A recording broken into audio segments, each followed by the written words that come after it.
Alright, so you want to be a pyromaniac and unleash Armageddon in Blender? You came to the right place. Let's get into the nitty-gritty of things, and add a plane and a circle.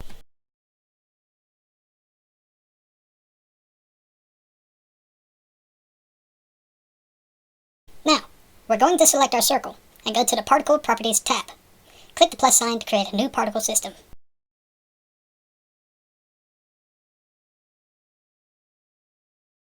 You may notice our stream of particles is a bit wimpy and clips through the floor. No fret, just click the plane, go to Physics Properties, and click Collision. The particles now collide with the floor and bounce. Nice!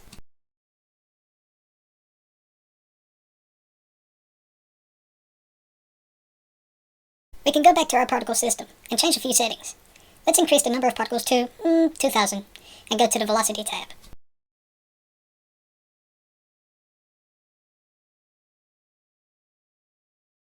Here we can increase the normal value, which is how much force is applied to our particles. I set my value to 11.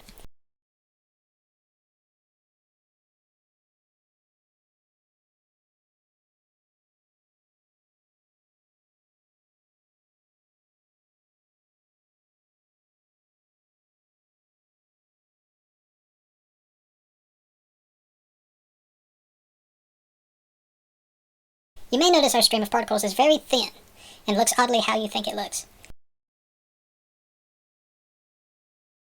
Back over to Velocity, we can edit the value and randomize.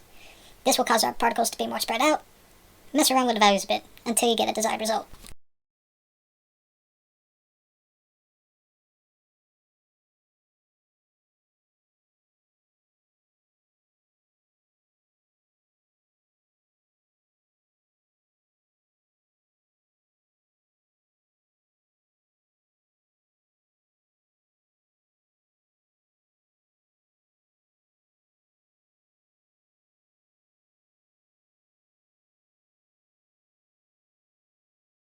Let's make our particles not bounce.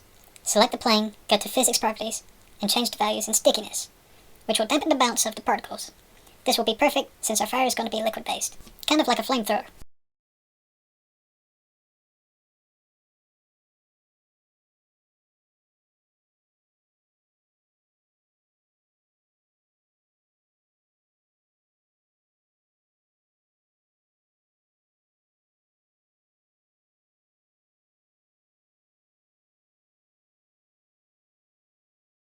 Next, we're going to change the value in friction and randomize. Friction will slow our particles instead of awkwardly sliding across the floor. The randomize setting will determine the amount of friction each particle will be affected by.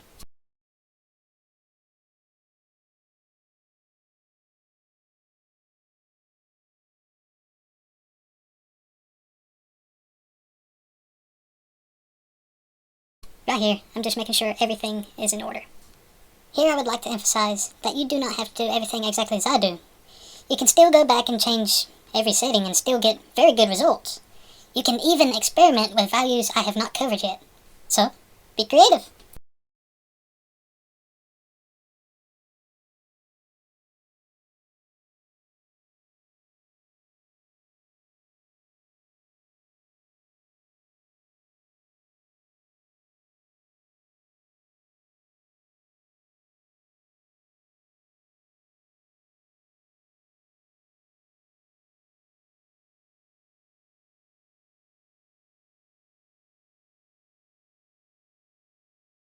Alrighty, now let's get into the good stuff.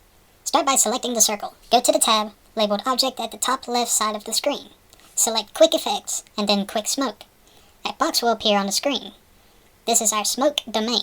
It acts like a container for the fire.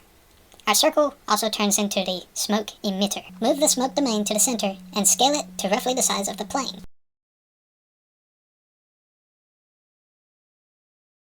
You will notice our smoke is not attached to our particles yet. Let's fix that, if past me can find the right thing to click on.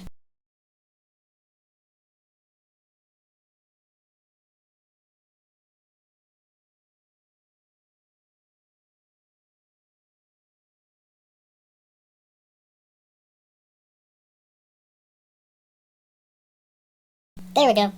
Click on our circle. Go to Physics Properties. Click Flow Source. change it from mesh to particle system, and put our particle system in the box under it. Now, change our flow type from smoke to smoke and fire. Now our fire will follow the flow of our particles.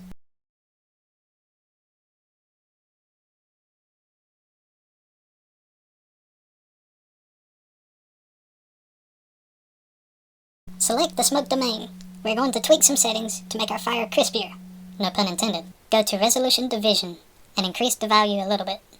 This setting will increase the resolution of the flames and make them look better. I would go for a resolution of around 80 to 100 for right now.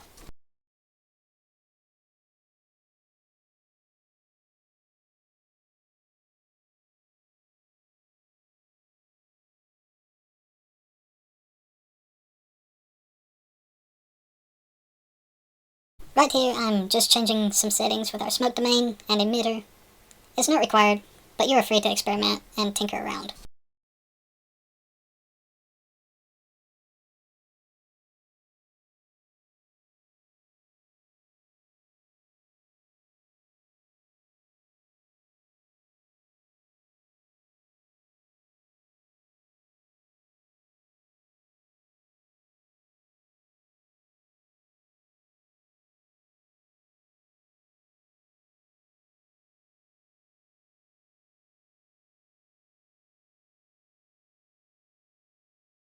Now we are going to bake our fire, as ironic as that sounds. Select the smoke domain and increase the resolution division to as high as you want. I put a value of 250. Scroll down until you reach cache.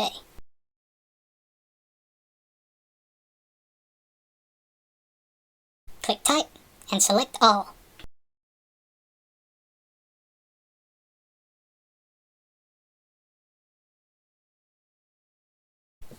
Make sure everything is in order, and I would even consider saving your progress.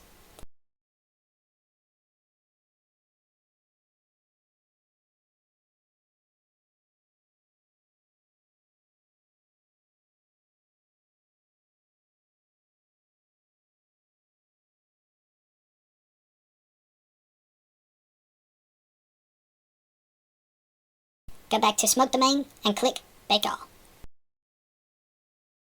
Grab some popcorn, watch a few videos because this is going to take a while. See you on the flip side. Okay, so we have a good result. Oh, now our fire is done baking. Let's see how it turned out.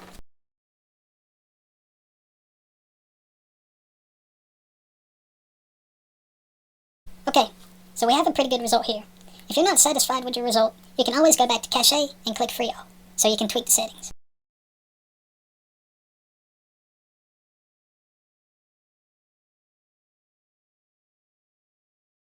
Let's split up the screen and set the editor type to shader editor at the top left side of the screen.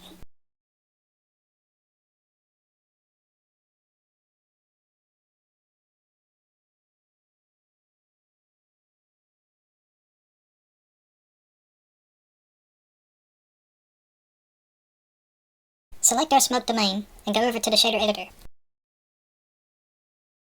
Add an attribute node.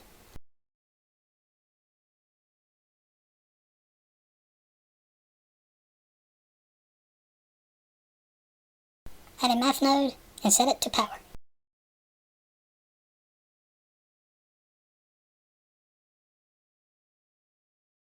Add another math node and set it to multiply.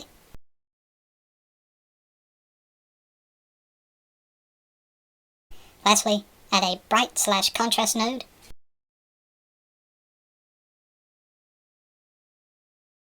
Now, connect them like the following and change some of the values.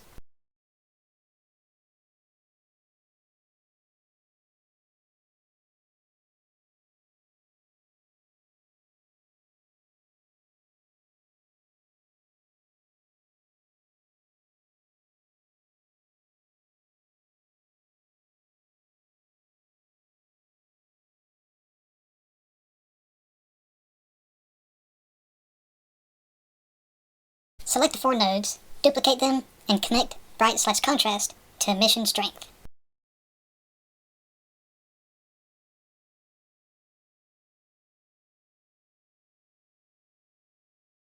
Set anisotropy to 0.5.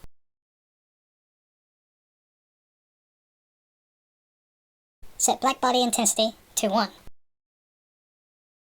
And finally, add a black body node and connect it to emission color. Alrighty, now we can finally see our fire in the material preview and render view. Here's the fun part. Go wild with the values and see what outcome you get. You can increase the temperature and see what it does. In this case, it's making the flames brighter. We can go into cycles and see how much light it produces.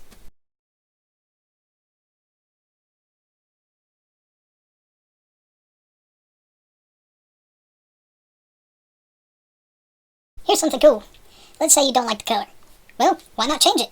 Click the white space at black body tint. You now have a color wheel to change the color of your fire. There we go. Some cyan blue fire, and we can pair it with the temperature to make it brighter. You can make it hot pink, yellow, red, green, blue, purple, you name it.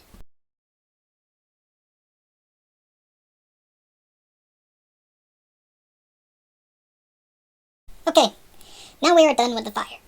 You can stop here if you got all the information you need. However, if you want to learn how to attach this to a dragon, keep on watching. Make sure to like and subscribe if you're liking the video so far.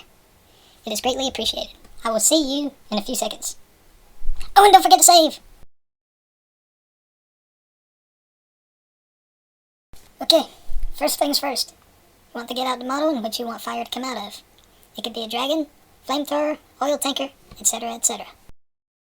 Select your smoke domain, go to cache, and click free all. This is so you can bake the fire again after you attach the emitter to the dragon. Otherwise, it will look like the fire is in midair.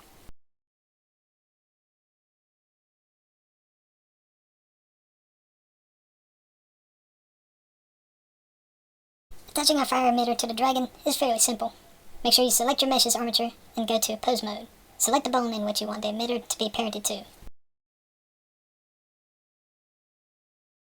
Go back to object mode, select the circle, then the model's armature, and press Ctrl P. Select the bone option.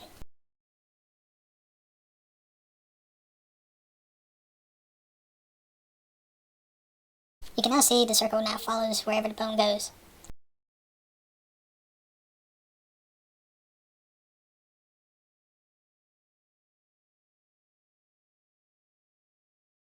Go into object mode and move the circle in place, where fire is going to come out, in this case, inside the dragon's mouth.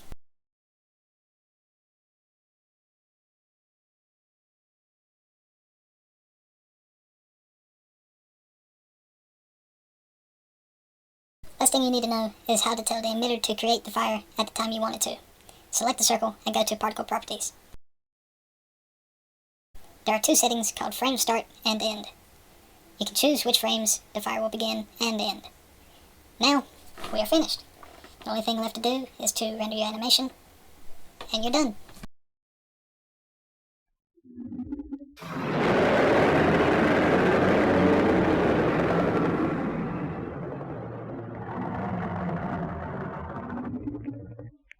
Thank you so much for watching.